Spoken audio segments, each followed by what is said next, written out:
give me 1 second here. Thank you.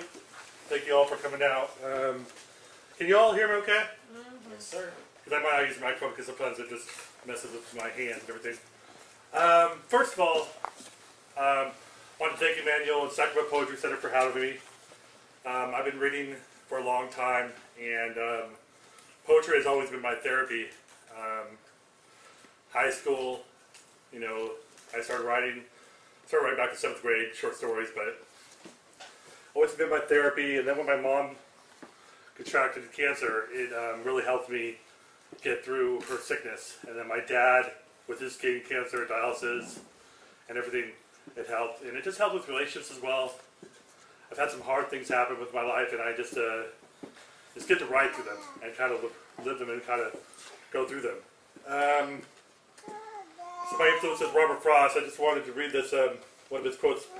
Poetry is when an emotion has found its thought, and the thought has found words. That's from Robert Frost. I just want two announcements I have before I get started here. A friend of mine who I kind of know just passed away last Tuesday, and he was in the writing scene. Some of you may know him, Kurt Parker. And I just wanted to maybe, for all of you, to put a moment of silence towards him. He was a good man. I know some of his writings. I unfortunately didn't get to know him that well, but I wish I had. So just 1 minute to just give a moment of silence towards Kurt Parker. If you would.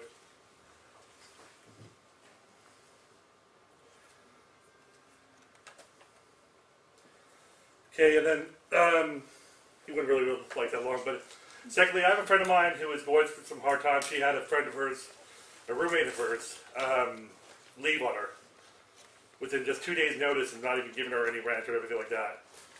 So she's in a hard time. So I said I would help her out by, if anybody's going to buy the book, giving some of the proceeds to her. So the book is still up for $10. Some of the proceeds we're going to help her out. I've always been taught to help people. That's how my dad brought me up. That's how my mom brought me up.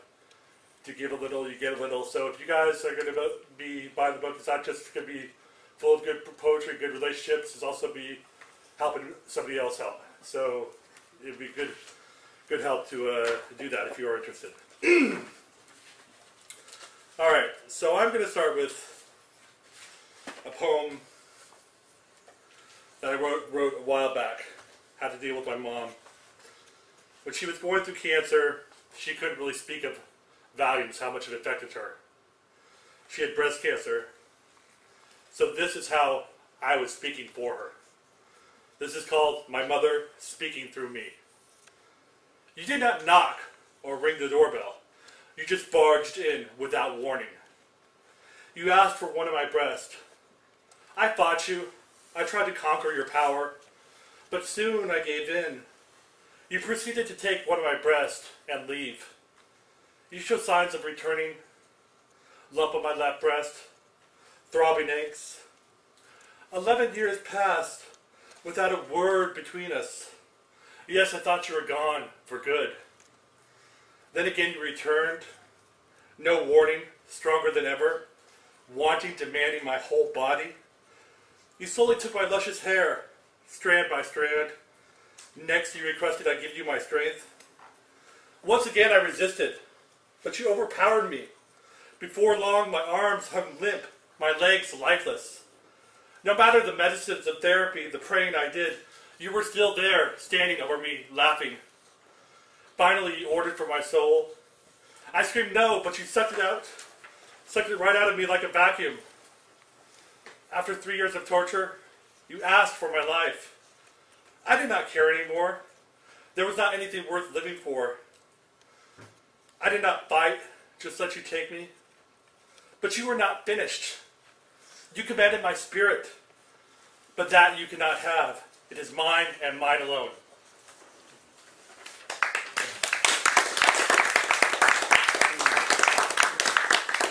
This next one is a comparison between my mom and dad. My mom and dad both have an enormous amount of spirit, an enormous amount of strength. Both went through a horrible disease. My dad doing skin cancer and heart failure. and dialysis, which tore his soul, and my mom, breast cancer and bone cancer. But they both never complained, so this is a comparison between them. My mother, compare and contrast. My mother broke too slowly. Her brittle body shut down. Now my father is breaking much the same. He tells me that earthquakes come often when his heart does not beat the right way. Quietly, I try to imagine his pain. I simply cannot. I know he sits in his chair counting the days, his world often cold, watching reruns on the tube, having rerun days, trying to act interested, breeze pulling it in from the very depths of his stomach.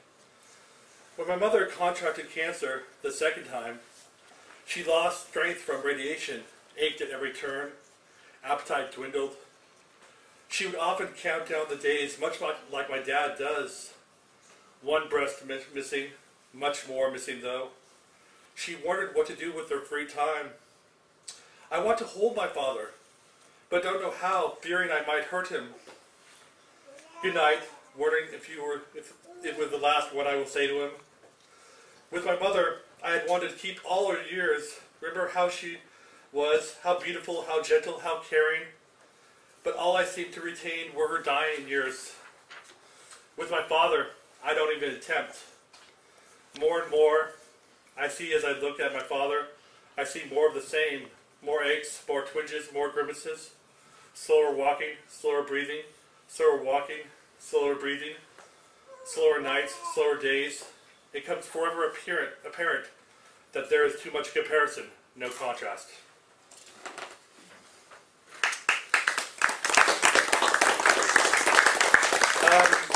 This year I really got more and more comfortable with my father's death and comfortable with how much he taught me. I mean, he taught me so much. So this is called gallantry. Gallantry. You speak to me in so many ways. 7 days of struggle you survived. Strength, endurance was challenged. Those days you taught me how to live as you died. Sat with you that night. Room was fully quiet. Your breath is all that echoes. Ran my hands and down the contours of your body, building up sweet, lasting memories. You asked to sever your life. You asked to sever life that night, hoping that you would not live much longer. You lasted longer than you thought. Your vigor awakened, allowing you to say goodbye in your own way, and to all you wanted. During the course of the week, we thought you would go many times. Your breath would stutter and slowly space. Then you would moan and grasp our hands, letting us know that you were not ready to leave just yet. Time and time again, thought your battle was over, informed friends that it was your last hour, but you surprised us again by lasting another hour, another day. So many times during your life, you had taught me about change, courage, when you taught me to stand up to others, walk away in instances, but always to face your fears. When during your confidante's last days you stood next to her, holding her hand. When they drained toxins and blood from your body, your concern weighed on others and their well-being. How the skin on your head brutally peeled, leaving it rough. You continued to live on, not complaining. Although it was during these last days you taught me the most about value and true life.